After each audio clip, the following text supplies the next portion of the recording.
नमस्कार। मेरा नाम अमर हबीब है। अंबाजोगई से बोल रहा हूँ। महात्मा गांधी की प्रासंगिकता के ऊपर मैं आपसे कुछ बात करना चाहूँगा। इसमें दो बातें हैं।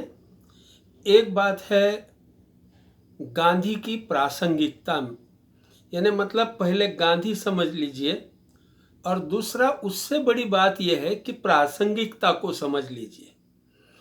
बहुत सारे लोग किताबें पढ़ के गांधी को तो समझ लेते हैं, लेकिन आंखें खोलकर जो अपना परिवेश देखना चाहिए, अपने आंखों के सामने क्या हो रहा है, इसका जो ज्ञान लेना चाहिए, वो उनके पास नहीं होता। इसलिए वो गांधी की बात तो कर सकते हैं, लेकिन प्रासंगिकता की बात नहीं करते हैं। और प्रासंगिकता की बात करते भी हैं तो कौन सी बात करते हैं? यानी गांधी का चरित्र या गांधी के कुछ किताबें पढ़ लेने से गांधी समझ में नहीं आता। क्योंकि हमारे दोस्त जब भी प्रासंगिकता की बात करते हैं तो मुझे ये लगता है कि उन्होंने मार्क्स का चश्मा पहन रखा है। बात गांधी की करेंगे और देखेंगे हालात को मात्र मार्क्स के चश्मे से। इसलिए मुझे बड़ी ये अजीब चीज दिखाई देती है।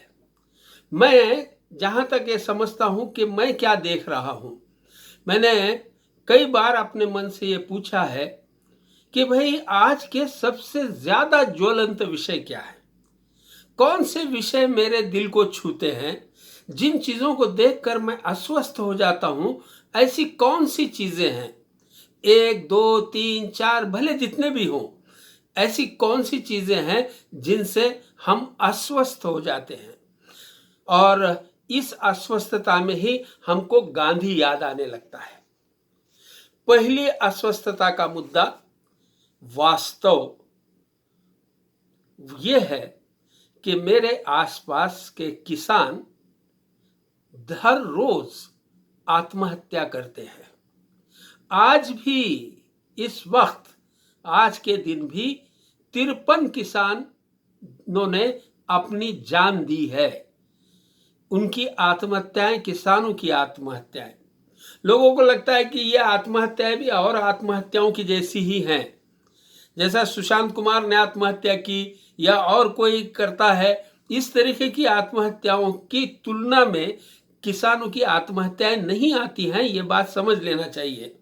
किसी एक व्यवसाय के लोग इतनी बड़ी संख्या में 4-4, 5-5 लाख किसान आपके देश में आत्महत्या करते हैं, ये मुझे लगता है कि सबसे ज्यादा आश्वस्त करने वाली बात है। और मजे की बात यह है कि वो जो चश्मा की बात मैं कर रहा था, वो लगाए हुए लोग इस बात को पूरी तरीके से नजरअंदाज करते हैं। उनके भाषणों में, उनके व्याख्यानों में, उनकी चर्चाओं में किसानों की आत्महत्याओं का विषय भी नहीं आता है, और आता है तो बस सरसरी आ जाता है, लेकिन उसकी तह में भी वो नहीं जाते हैं। मुझे लगता है कि किसानों की आत्महत्या की जड़ में, देखिए, दो शब्द हैं, एक है बहाना और एक है कारण। लोग बहाने को ही कारण समझ लेते हैं। भले वो किसी ही भी बहाने मरा होगा, आत्महत्या की होगी, लेकिन उसके तह में जाने के बाद आपको किसान विरोधी कानून, यानी कि सीलिंग का कानून, आवश्यक वस्तु का कानून, ऐसे कानून जिसने उसके स्वतंत्रता को बाधित किया है, उसकी स्वतंत्रता को रोका है, उसकी स्वतंत्रता के ऊपर नियंत्रण लगाए हैं, इन सरकारी नियंत्रणों के कारण किसान आत्महत्या करते हैं। ये मुझे अस्वस्थ करती है। मुझे दूसरी बात जो दिखाई देती है वो है औरतों की। मुझे लगता है कि कई महात्माओं ने ये कहा है कि औरतों की आज़ादी, यानी गांधी जी ने कहा था कि मैं ऐसा सपना देखता हूं कि आज़ादी के बाद एक शूद्र स्त्री सत्ता के सर्वोच्च पद पर रहेगी। मोहम्मद पैगंबर ने सपना देखा था कि जेरूसलेम से जद्दा तक अकेली औरत जेवर पहनकर बगैर डरे प्रवास करेगी। औरतों के बारे में सपने बहुत देखे गए, लेकिन वास्तव क्या क्या है? वास्तवता यह है कि अगर मेरी जवान लड़की पूना से अंबाजोगई आ रही होगी तो भी मुझे उसकी चिंता सताती है। औरतें भारत में अभी भी असुरक्षित हैं। ये असुरक्षितता सारे विकास को रोक रही है। तो ये मैं सोच रहा हूं कि हमारे देश में औरतों को कब ऐसा लगेगा कि हाँ, मैं अकेली हूं, तभी भी मैं नहीं डरती और मैं ये काम करती हूं। वैसा माहौल मेरे देश में तैयार होने की जरूरत है। तीसरा जो मुझे चिंता का विषय लगता है, मैं ये सोचता हूं कि मैं अपने बच्चों को क्या देके जा रहा हूं। मुझे ये दिखाई दे रहा है कि चुनाव में गुंडे, गुनहगार, क्रिमिनल्स ये चुन के आ रहे हैं, और अगर ऐसी लोकशाही होगी तो उसका अंजाम क्या होगा ये तो साफ है। क्रिमिनल्स चुनाव में कब नहीं चुन के आएंगे, ऐसी व्यवस्था कब खड़ी होगी, ऐसे चुनाव सुधार कब होंगे, ये मेरी चिंता का विषय है। और चौथी जो मुझे चिंता सता रही है, और मैं इन समस्याओं में देखता हूं कि जबकि दुनिया भर में ये देखा गया है कि धर्म के नाम के राष्ट्र जो है वो पतन की ओर जाते हैं, उसमें कोई प्रगति नहीं होती। भले वो इस्लाम के राष्ट्र हो, भले वो क्रिश्चियन राष्ट्र हो, कैथोलिक राष्ट्र हो, चाहे और किसी धर्म के राष्ट्र हो, तब भी हमारे देश में एक बड़ी ताकत हिंदू राष्ट्र की दिशा में कदम बढ़ा रही है। ये मुझे लगता है कि हमारे देश को बहुत बड़ा नुकसान पहुंचाने वाली ये प्रक्रिया है। तो ये मैं मेरे बच्चों को क्या दे के जा रहा हूं? चुनाव में क्रिमिनल्स चुन के आ रहे हैं, धर्म राष्ट्र की तरफ देश बढ़ रहा है, किसान आत्महत्या कर रहे हैं, और औरतें अपने आप को महफूज नहीं समझती। मेरी प्रासंगिकता ये है। मुझे ये लगता है कि गांधी अगर आज होते तो गांधी क्या करते थे, इन 4 मुद्दों के ऊपर अपनी सारी ताकत लगा देते थे, और वो ताकत जो है नई रोशनी देती थी। मेरे लिए ये सबसे बर्निंग विषय है। ये बर्निंग विषयों को हल करने के लिए मुझे लगता है कि गांधी जो थे, गांधी का जो विचारधारा थी, गांधी की विचारधारा या विचार कार्य पद्धति या उनके आकलन करने की उनकी शैली, उनका एक जीवन जो था वो स्वतंत्रता की तरफ बढ़ने वाला था, और व्यक्ति की स्वतंत्रता को सर्वोच्च स्थान दिया जा सकता था। इन चारों मुद्दों में देखिए, ये मैं जो 4 प्रासंगिक बातें रखी हैं, इन चारों में भी क्या हो रहा है? बस एक चीज हो रही है, वो है व्यक्ति स्वतंत्रता का हरण।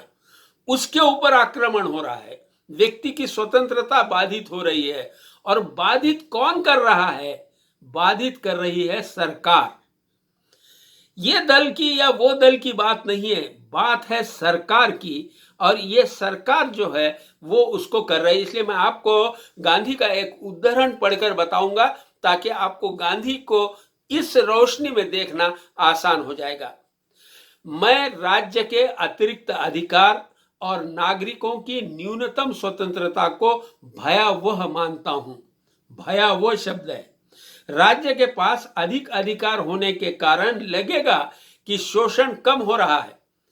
देखिए, ये जो मार्क्स के चश्मे वाले लोग हैं ना, उनको लगता है कि सरकार ने सब करना, हम अपना पूरा जीवन जो है सरकार को अर्पित कर दें और सरकार समता न्याय प्रस्थापित करे। ऐसी बातें जो कर रहे हैं वो है इसका चश्मा पहने हुए, मार्क्स का चश्मा पहन के देख रहे हैं। गांधी क्या कहता है? गांधी ये कहता है कि राज्य के पास अधिक अधिकार होने के कारण लोगों के शोषण कम हो रहा है ऐसा लगेगा, किंतु इसके कारण स्वतंत्रता का अपार संकोच होगा और देश की प्रगति को बाधित करेगा। सरकारी नियंत्रण के कारण न केवल भ्रष्टाचार बढ़ेगा और सत्य का गला घूंटा जाएगा, काला बाजार और कृत्रिम कमियां बढ़ती जाएंगी।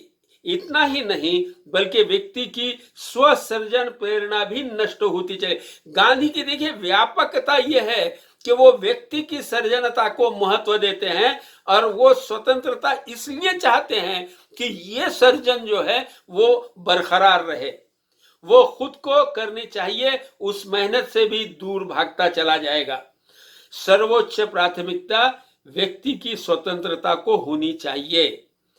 उसके बगैर सबल समाज का निर्माण होना असंभव है। अब ये सर्वोच्च प्राथमिकता व्यक्ति स्वतंत्रता को होनी चाहिए का मतलब क्या होता है? मतलब ये होता है कि किसान के ऊपर सीलिंग जैसे कानून जिसपे उसकी स्वतंत्रता में बाधा पहुंचती है, ऐसे कानून नहीं लाने चाहिए।